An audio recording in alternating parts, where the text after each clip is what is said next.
하나님의 말씀 구약성경 창세기 48장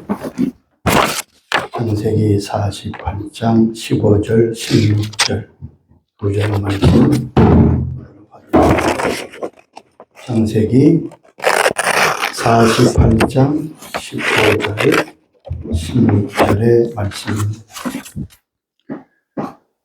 그가 요셉을 위하여 축복하여 가로되 내 조부 아브라함과 아버지 이삭의 섬기던 하나님, 나의 남으로부터 지금까지 나를 기르신 하나님, 나를 모든 환난에서 건지신 사자께서 이 아이에게 복을 주시오며 이들로 내 이름과 내 조부 아브라함과 아버지 이삭의 이름으로 칭하게 하시오며 이들로 세상에서 번식되게 하시기를 원하나이다. 아멘. 지금까지 나를 기르신 하나님, 이런 말씀으로 말씀드립니다. 하나님께서는 자기 자신을 나타내실 때 이렇게 말씀하셨지요. 나는 아브라함의 하나님, 이삭의 하나님, 야곱의 하나님이다. 이 사람들에겐 참으로 영광스러운 일이 아닐 수 없습니다. 야곱의 하나님, 그분이 곧 우리의 하나님입니다. 아멘. 야곱은 자기의 생애를 이렇게 설명합니다.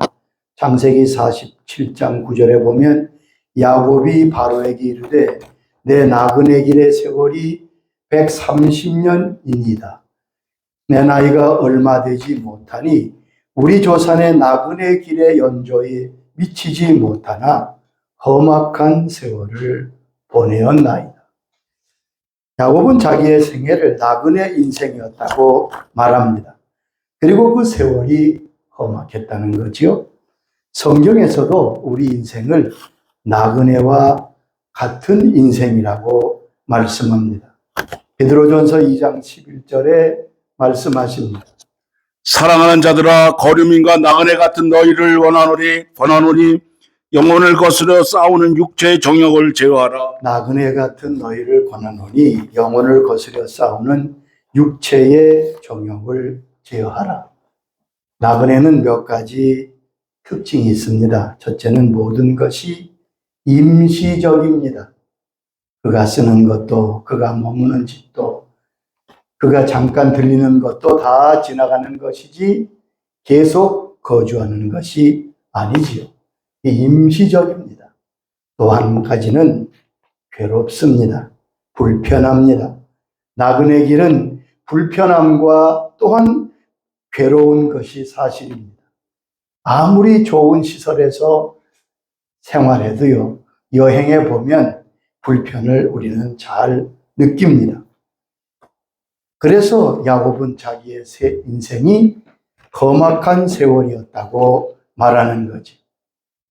또 하나의 나그네의 길은 돌아갈 집이 있는 것입니다. 아멘. 고향으로 돌아가는 삶이 바로 나그네 길입니다. 고향으로 가기 때문에 힘들어도 즐거움으로 갈 수 있는 거지. 우리 인생길이 나그네 길이라면 우리는 천국으로 향하여 가는 사람들입니다. 돌아갈 집이 있는 사람입니다.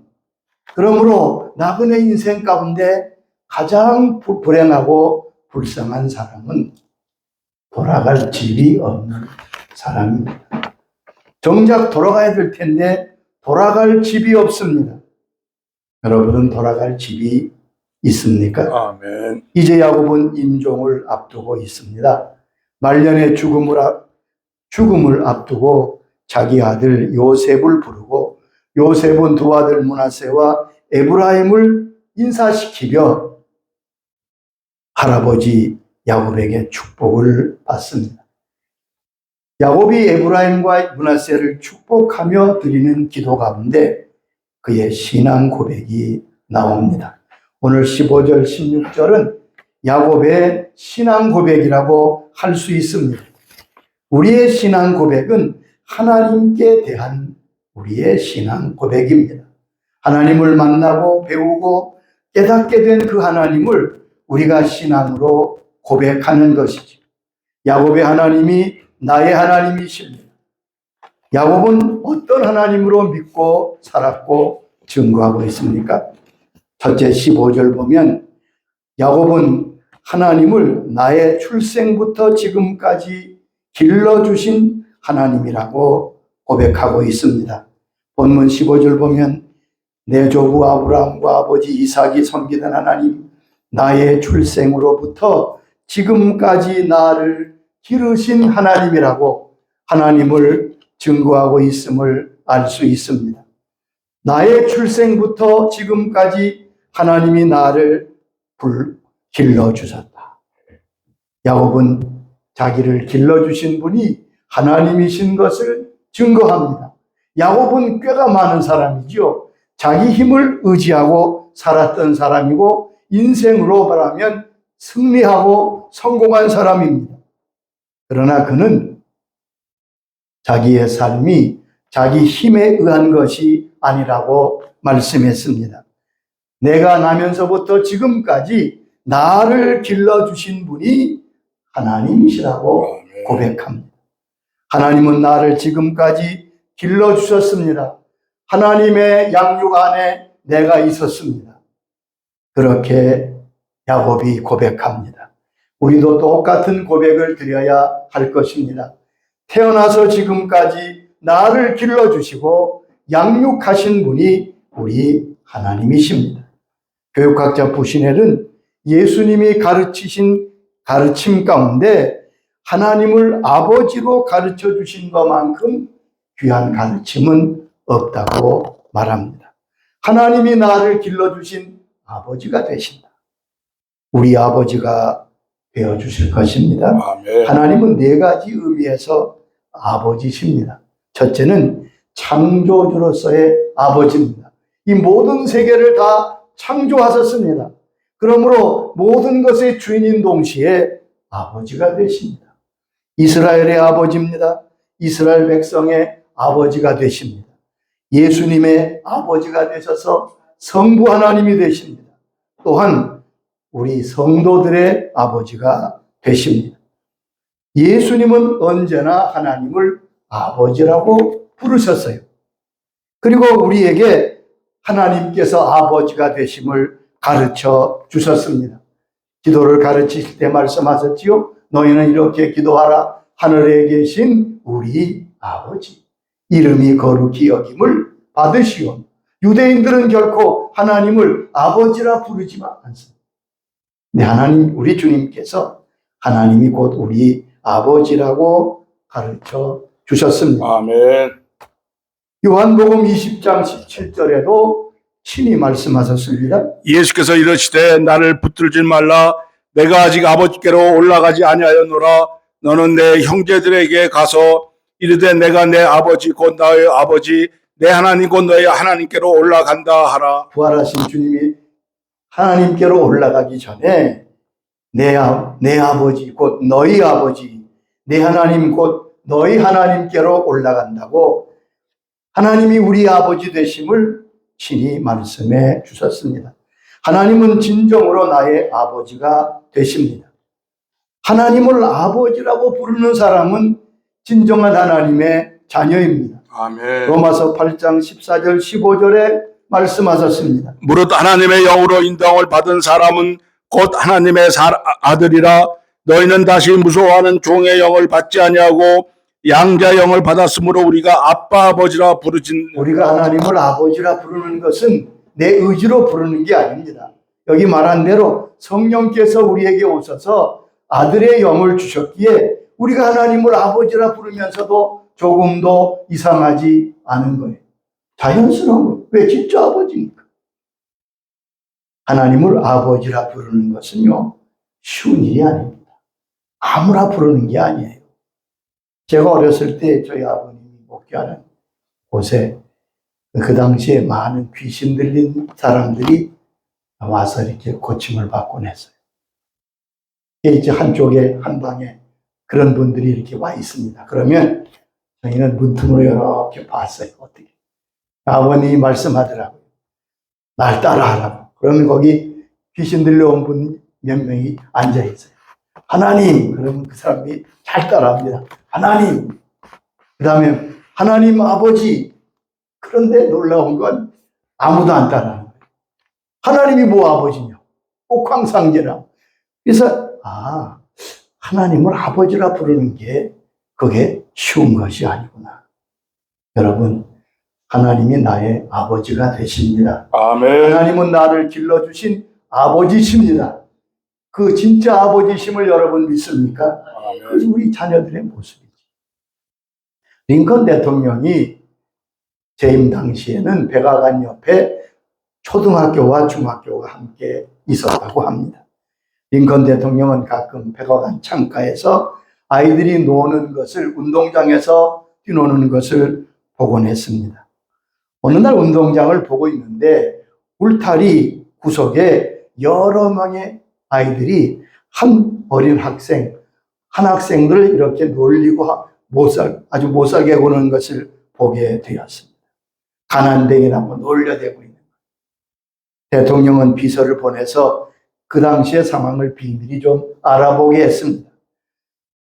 와서 보고하는데 보니까 이 소녀는 아버지가 전사하고 어머니는 청소부로서 어렵게 자녀를 키우는 가정이었습니다. 대통령은 이 소년의 집에 선물을 보냈습니다. 이튿날 소년의 집에 대통령이 보낸 선물이 도착했습니다. 모든 가족이 입을 새 옷과 풍성한 식료품이 배달되었습니다. 소년은 그 다음날 새 옷을 입고 등교합니다. 아이들이 다 깜짝 놀랐어요. 그런데 더 놀란 사실은 그 교실에 대통령이 직접 찾아온 것입니다. 그리고 이 아이의 새 아버지가 되어 주었습니다. 링컨 대통령은 칠판에 다음과 같이 썼다고 합니다. 지극히 작은 자 하나에게 한 것이 곧 내게 한 것이니라. 하나님은 나의 아버지가 되셔서 나를 사랑하십니다. 나를 아들 삼으시려고 예수님, 그 아들 예수님을 십자가에 내어 주었습니다. 하나님의 사랑을 나타내는데 이보다 더 확실한 것이 어디 있겠습니까? 그래서 로마서 8장 32절에는 하나님의 사랑을 이와 같이 표현하고 있습니다. 자기 아들을 아끼지 아니하시고 우리 모든 사람을 위하여 내어주시니가 어찌 그 아들과 함께 그 모든 것을 우리에게 주시지 아니하겠느냐. 자기 아들을 내어주셨는데 무엇을 우리에게 아끼겠느냐. 하나님의 사랑을 우리가 의심하지 말아야 합니다. 자기 아들 예수 그리스도를 우리를 위해서, 죄인들을 위해 십자가에 내어주신 하나님이 우리를 얼마나 사랑하시는가를 나타낸 증거인 것. 예수님은 우리 하나님 아버지의 모습을 잘 가르쳐 주셨습니다. 근데 누가복음 15장에 탕자의 비유처럼 하나님 아버지를 자세하고 분명하게 알려주신 것은 드물다고 봅니다. 탕자를 맞이하는 아버지의 모습이 바로 우리 하나님 아버지의 모습입니다. 아멘. 잘 보세요. 탕자가 모든 재산을 가지고 탕진하고 돌아올 때 거지꼴로 돌아옵니다. 그런데 그 아들을 맞는 아버지의 모습을 한번 보세요.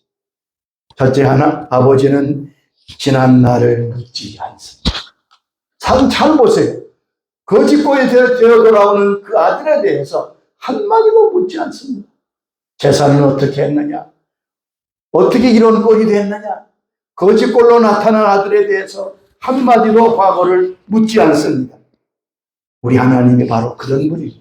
우리 하나님께로 돌아가면 지난 날의 죄와 허물을 절대 묻지 아니하십니다. 아멘. 이사야 43장 25절은 다음과 같이 말씀하십니다. 나 곧 나는 나를 위하여 내 허물을 도말한 자니 내 죄를 기억하지 아니하리라. 나 곧 나는 내 허물을 도말하는 자니, 지워버리는 자니 내 죄를 기억하지 아니하리라. 우리의 허물을 다 잊어버리신다고 말씀합니다. 뿐만 아니라 모든 것을 회복시켜 주십니다. 아들이 돌아오며 한 생각이 무엇입니까? 품꾼의 하나로, 일꾼의 하나로 받아주셨으면 고맙겠다고 생각하고 집으로 왔습니다. 그러나 아버지는 그 아들의 모든 지위와 권리를 회복시키십니다. 좋은 옷을 입히고 손에 가락지를 끼우고 발에 신을 신기고 분에 넘치는 축복과 지위를 허락하십니다. 우리가 그렇습니다.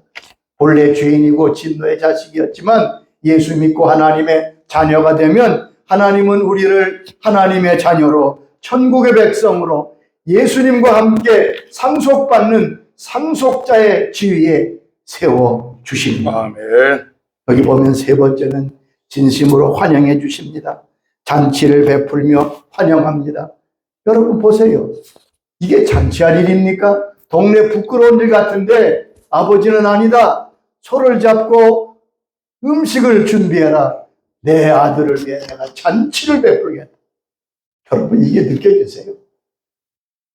그는 자랑스러워하는 거예요. 비록 거지로 돌아왔지만 아버지는 그 아들이 부끄러운 것이 아니라 자랑스러운 거예요. 그래서 15장 32절에 보면 이렇게 말합니다. 이 내 동생은 죽었다가 살아났으며 내가 잃었다가 얻었으므로 우리가 즐거워하고 기뻐하는 것이 마땅하다 여기 하니라. 보면 기뻐하고 즐거워하는 게 마땅하다. 아멘. 여러분, 세상 사람은 우리를 부끄러워할지 몰라도 우리 하나님은 우리를 자랑스러워하십니다. 아멘. 부끄러워하지 않습니다. 뿐만 아니라 대신 변명해 주는 아버지십니다. 밭에서 돌아온 큰아들이 화를 냅니다. 비아냥거립니다. 그리고 둘째 아들을 막 여러 가지로 비난합니다. 이때 아버지가 대신 나서서 그 모든 어려움들을 대신 변명합니다. 여기 탕자는 한마디도 할 수 없었는데 내 동생이 아니냐 그렇게 변명해 주십니다. 이것이 우리 아버지의 모습입니다. 여러분 하나님 아버지를 오해하지 말고 야곱처럼 나를 길러주신 그 사랑의 하나님 아버지를 우리도 나의 하나님 아버지로 모시고 이런 믿음에 서야 할 것입니다. 두 번째 하나님은 나의 환난에서 건져주신 분이라고 야곱은 신앙을 고백합니다. 본문 16절에 보면 나의 모든 환난에서 건지신 여호와의 사자께서 하나님은 나를 모든 환난에서 건져 주셨다. 우리가 세상을 사는 동안 여러 가지 환난을 당합니다. 예수 믿는 저희들이 혹 오해하기 쉬운 부분이 있는데 예수 믿고 믿음 좋고 의롭게 살면 고난이 없을 거라고 하는 기대입니다. 그건 우리 기대지 성경은 그렇게 말씀하고 있지 않습니다. 의인에게는 많은 고난이 있다고 말씀하셨습니다. 시편 39장 19절의 말씀입니다. 의인은 고난이 많으나 여호와께서 그의 모든 고난에서 건지시는도다. 의인은 고난이 많으나 하나님이 고난에서 건져주신다고 말씀했습니다. 하나님의 사람에게는 여러 가지 연단과 고난이 있습니다. 그것이 이상한 일이 아닙니다. 베드로전서 4장 12절 보면 사랑하는 자들아 너희를 연단하려고 오는 불시험을 이상한 일 당하는 것 같이 이상히 여기지만 여러분 이상한 일이 아니에요. 예수 믿는 사람들이 고난과 역경을 만나는 것 이상한 일이 아니라고 성경은 말씀했습니다. 야곱은 수많은 고난을 당했습니다. 고향집을 피해서 밧다나람 외삼촌 집으로 도망칩니다. 그는 외삼촌이며 나중에는 장인입니다. 그런데 라반이 얼마나 교활한 사람인지 성경에 보면 야곱을 약속한 그 모든 월급에 품삯에 10번이나 속였다고 말씀하고 있습니다. 슬픈 고난의 세월을 보냈습니다. 요셉을 잃고 슬픈 세월을 보냈습니다. 그래서 야곱은 고백합니다.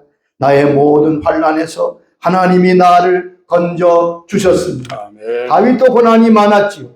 시편 34장 5절 6절 보면 그의 6절 7절 보면 그의 고백이 나옵니다. 이 공고한 자가 부르짖으며 여호와께서 들으시고 그의 모든 환난에서 구원하셨도다. 여호와의 천사가 주를 경외하는 자를 둘러 진치고 그들을 건지시는 이 도다. 권고한 자가 부르짖음에 하나님께서 모든 환난에서 건지셨다. 주의 천사가 둘러 진치고 저희를 건지신다. 본학교 교장으로 있던 장로님이 한번 글을 말씀하더라고요.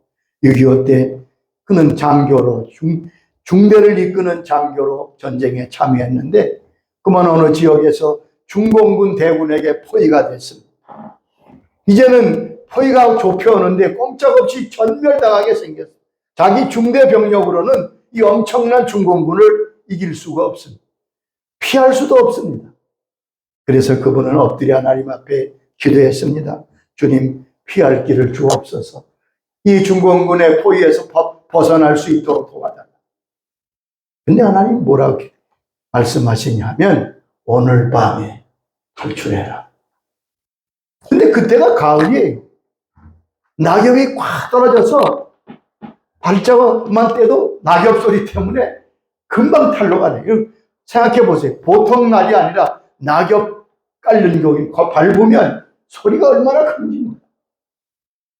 난감해 있는데 갑자기 저녁 때부터 난데없이 바람이 불기 시작합니다.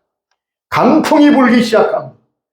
옆에서 소리를 질러도 모를 정도로 얼마나 바람이 세지. 그래서 그 강풍을 통해서 무사히 탈출할 수 있었습니다. 하나님이 보호하신 거죠. 아멘. 여러분, 중국의 교회 지도자 윈 형제라는 분을 여러분 아시죠? 그분이 쓴 책을 저도 여러 번 봤는데 그분은 아주 중국의 깊은 감옥에 갇혔습니다. 출입문이 3중 4중으로 감시하는 곳입니다. 누구도 탈출할 수 없습니다. 근데 하루는 아침에 하나님이 그러시더라고요. 일어나 나가라. 일어나 나가라. 아니, 어디 일어나 나갑니까? 그 말씀 듣고 일어나서 자기가 갇혀있는 감방을 나가는데 감방문을 열어놨더래요. 무슨 일 때 열어놨는데 간수가 옆에 있어요. 근데 자기가 감방문을 나가는데도 아무 소리도 안 하는 거예요. 두 번째 문 앞에 갔는데도 자기가 문을 열고 나갔는데 간수가 분명히 자기를 쳐다보면서도 가만히 있더래요. 세 번째 문을 나서는, 여러분 보세요. 그런데도 거기도 간수가 있어요. 24시간 떠나지 않습니다. 근데 자기가 문을 열고 나왔는데도 아무 제지를 안 합니다. 마지막 정문에 나오니까 놀랍게도 정문이 열려 있고 그 앞에 택시가 한 대 있는 거예요. 그분이 그 택시를 타고 서방에 나와서 주의 말씀을 준 거 보세요. 하나님이 그 모든 어려움에서 건져 주셨습니다. 아멘. 때로 우리가 실수할 때라도 우리를 지켜주십니다.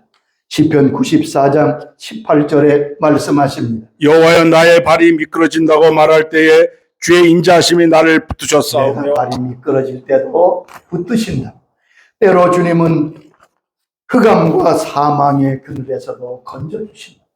시편 107장 13절에 말씀하셨습니다. 이에 그들이 그 환난 중에 여호와께 부르짖음에 그들의 고통에서 구원하시되 흑암과 사망의 그늘에서 인도하여 내시고 그들의 얼거맨줄을 끊으셨도다. 흑암과 사망의 그늘에서 얼거맨줄을 끊어주신다. 때로는 논문과 쇠빗장을 꺾으셔서 구원하십니다. 시편 107장 16절에 말씀하십니다. 그가 논문을 깨뜨리시며 그 쇠빗장을 끊으셨도다. 논문을 깨뜨리시며 쇠빗장을 꺾으셨다. 미국의 루즈벨트 대통령은 사선이라 했던 유일한 대통령이죠. 2차 대전을 승리로 이끌었던 아주 위대한 지도자입니다. 이 대통령은 지독한 근시였다고 그래요. 그래서 항상 안경을 2개씩 가지고 다녔습니다. 하나는 글을 볼 때, 하나는 멀리 볼 때 쓰기 위해서 안경을 2개씩이나, 그 당시에는 안경 철제가 다 쇠잖아요. 무거운 안경을 2개씩이나 들고 다녔습니다. 그런데도 그것 때문에 불평하기보단 늘 감사했다고 합니다. 한 번은 대통령이 미러키를 곳에서 연설을 하는데 갑자기 청중 중에 청년 하나가 뛰어나오더니 정면으로 권총을 쏩니다.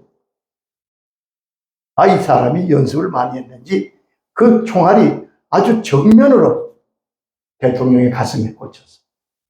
대통령이 쓰러졌습니다. 아수라장이 됐습니다. 근데 조금 있다 놀라운 기적이 벌어졌습니다.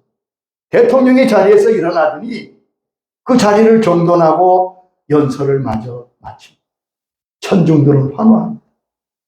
그런데 어떻게 됐냐 하면 항상 무거운 안경을 2개씩 가지고 다니는데 안주머니에 있던 쇠 안경집에 총알이 맞춰가지고 뚫지는 못하고 결국 살게 되었습니다. 주님이 살려주신 거죠. 아멘. 시편 50장 15절에도 말씀하십니다. 환난 날에 나를 부르라. 내가 너를 건지리니 내가 나를 영화롭게 하리로다. 야곱의 고백이 바로 그겁니다. 하나님은 나를 모든 환난에서 건져주신 하나님이십니다. 우리의 삶의 모든 환난에서도 환난 날에 나를 부르라. 내가 너를 건질 것이다. 이 말씀을 꼭 기억하시기 바랍니다. 세 번째, 우리 하나님은 우리의 미래를 책임져 주시는 하나님이시라고 야곱은 고백합니다. 자기를 인도하시고 길러주시고 모든 환난에서 보호하신 하나님께서 이제 나의 자손들도 지켜주실 줄로 아멘. 믿습니다. 16절에 이렇게 말하지요. 이 아이들에게 복을 주시며 여기 보면 아들로 내 이름과 내 조상 아브라함과 이삭의 이름으로 칭하게 하시며 이들이 세상에서 번성하게 하시기를 원합니다. 48장 21절에도 이렇게 말합니다. 나는 주구나 하나님이 너희와 함께 계시사 너희를 인도하여 너희 조상의 땅으로 인도하여 주실 것이다. 아멘. 사람은 누구나 미래에 대해 불안이 있습니다. 내일은 어떻게 될 것인가? 내 자손들은 어떻게 될 것인가? 그런데 야곱은 자기의 모든 미래와 자기 후손들의 미래를 하나님의 손에 맡기고 하나님을 의지하는 겁니다. 나는 죽으나 하나님이 너를 인도하실 것이다. 이 믿음이 야곱의 믿음이고 이 믿음을 가진 자는 행복할 것입니다. 자녀들에게 가장 큰 축복은 물질을 물려주는 것이 아닙니다. 아멘. 그에게 복을 빌어주는 것입니다. 아멘. 성경에서는 축복에 대해서 많이 말씀하십니다. 하나님은 복을 주시는 분이죠. 우리가 하나님의 복을 받고 사는 자녀들입니다. 그런데 하나님이 복을 주시는 방법은 하나님이 세우신 하나님의 사람들의 축복을 통하여 복을 주신다는 사실을 여러분 기억하시기 바랍니다. 하나님이 세우신 사람을 통해서 그 모든 사람을 축복하신다. 아멘. 여러분, 유대인들은 그래서 하나님의 사람들의 복을 받기 위해서 얼마나 했는지 몰라요. 마가복음, 마태복음 18장 또 19장 보면 예수님이 가시는 곳에 많은 어머니들이 어린아이를 데리고 와서 축복해 주시기를 구합니다. 제자들이 말렸지만 예수님은 기쁘게 그 아이들을 다 품에 안으시고 축복해 주셨던 것을 알 수 있습니다. 여러분, 하나님이 세우신 축복자는 누굽니까? 복은 하나님이 주시지만 하나님이 축복자를 통해서 복을 주시는 거예요. 첫째는 부모입니다. 하나님은 부모를 축복자로 세우셨고 부모의 축복이 자녀에게 임하는 것입니다. 야곱은 이미 아버지의 축복을 받은 경험이 있습니다.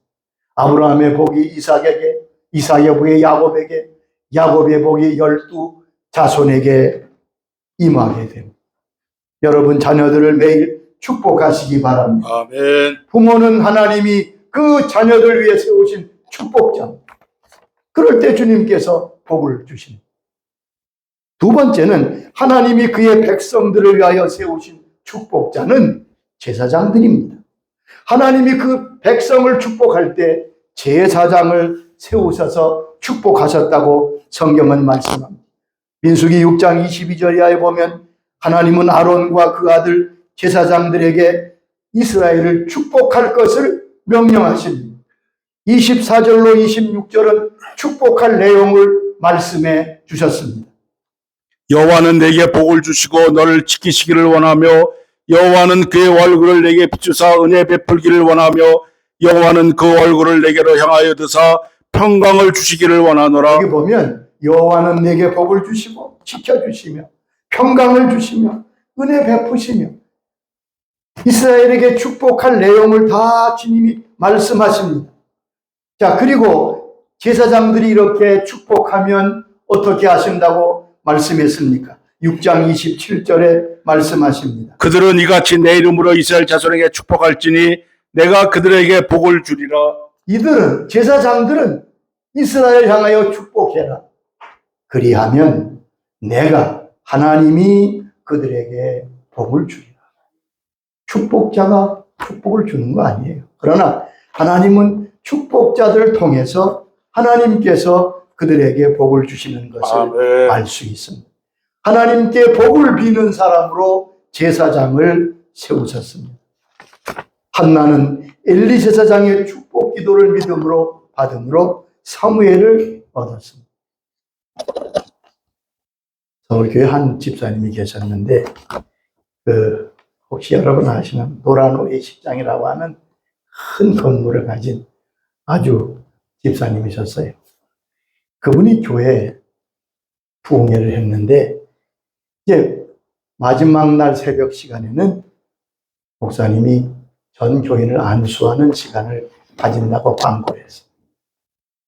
근데 이분은 목사님이 안수할 때 그게 대수로울까? 잘 믿지 않던 분이었어요.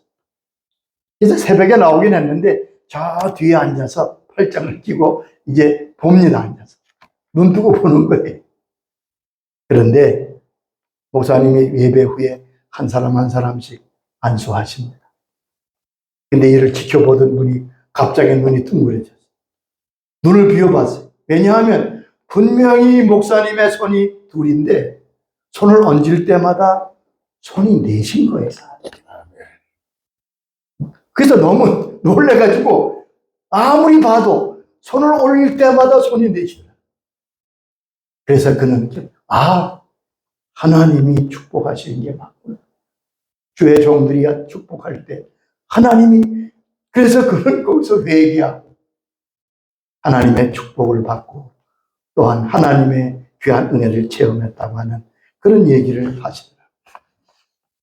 또한 모든 그리스도인을 축복자로 세우셨습니다. 주님께서 마태복음 10장 12절로 13절에 이렇게 말씀했습니다. 또 그 집에 들어가면서 평안하기를 빌라. 그 집이 이에 합당하면 너희 빈 평안이 거기 임할 것이요. 말씀한 대로 어느 집에 가든지 평안하기를 빌라. 너희가 축복을 해라. 그리고 그 평안이, 그 축복이 거기 합당하면 거기 임하게 될 것이다. 축복 기도는 안정감을 줍니다. 자존감을 키워줍니다. 그래서 열등감이나 남과 비교하지 않습니다.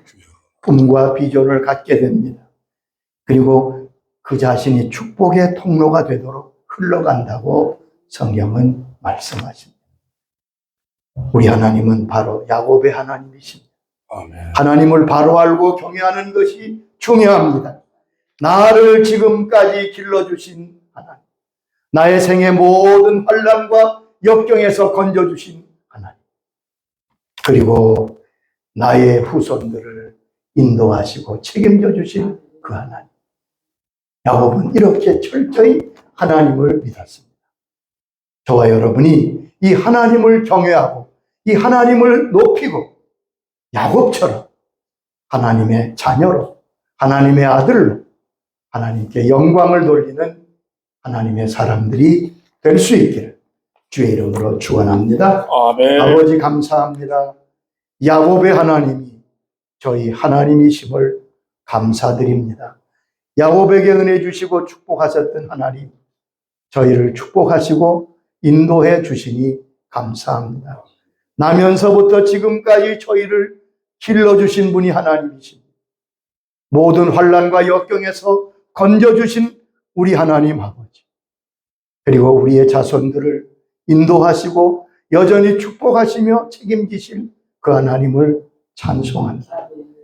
야곱의 믿음이 저희들의 믿음이 되게 하여 주시옵소서. 야곱의 신앙 고백이 저희들의 신앙 고백이 되도록 주님, 이 시간 한 사람 한 사람을 찾아가 주시고 하나님께 영광을 돌리는 믿음의 사람들로 굳게 세워 주옵소서. 예수님의 이름으로 기도드리옵나이다. 아멘. 우리 함께 이제 들은 말씀 생각하며 기도하겠습니다.